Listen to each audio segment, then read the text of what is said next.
So, in this week's Parsha, we're learning about the birth and the start of the 12 tribes of Israel. Did it come easy? Not at all.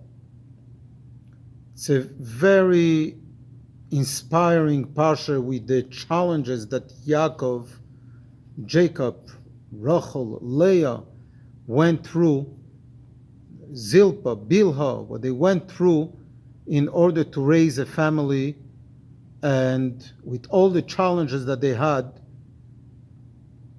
within and from the outside, within their own family.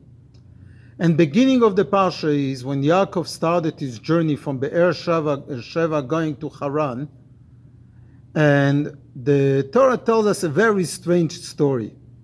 He had, before he had the famous dream of the ladder, he went to sleep. And when he went to sleep, he took rocks, surrounded his head in order to protect himself from wild animals, and he went to sleep. Our sages are struggling and dealing with this issue. On the one hand, he was taking care of himself and making sure to do things in a natural way, protecting himself from wild animals. On the other hand, the story doesn't make sense. Wild animals don't know how to climb a rock. How would the rock save him from these wild animals? And what's with the rest of the body?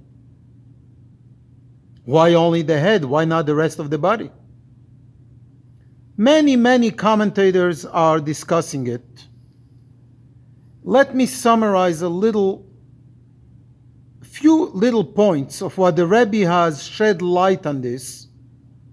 In the first year that the Rebbe became Rebbe in 1950, as well as the last time that we heard the Rebbe speaking on this Parsha in 1992, where the Rebbe addressed the same topic, the same issue, and these questions. And the Rebbe is addressing this issue on a more spiritual and lesson to each and every one of us in how this applies today. And the Rebbe says something very interesting. When a person sleeps, when a human being goes to sleep, then more or less the head and the rest of the body are at the same level. Usually, the uniqueness of a human being, of the Jew, is moach shalit al halev, that the brain governs the heart. The head is above everything else, which is the famous lesson of that Hasidic teachings are elaborating on, that our head should govern our life and not our feelings and emotions. But at times, and when we go to sleep, when we're tired, then the head rises up a level higher, the feet rise up a level higher, and the head goes down a level, and we become at the same level. We don't know anymore to distinguish between the head and the rest of the body. We're losing ourselves. We don't know anymore what is right and what is wrong. Yaakov Avinu, on his way to Haran, he realized the challenges he's about to face. He took the rocks and put them as a protection to his head, which the first and foremost lesson is to protect our head. As the famous Hasidic teaching, our hands and feet might get dirty, might even get a little bleeding. Not good, but it might. It's not the end of the world. but the head, the brain, needs to be healthy. We need to know what is right and what is wrong. We need to keep our head above the waters. And that's what Yaakov Avinu did. Why a rock?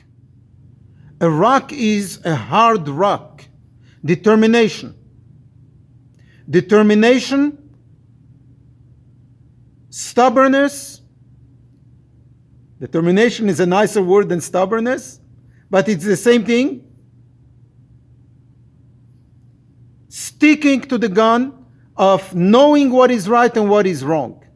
Will we always be perfect? Not necessarily.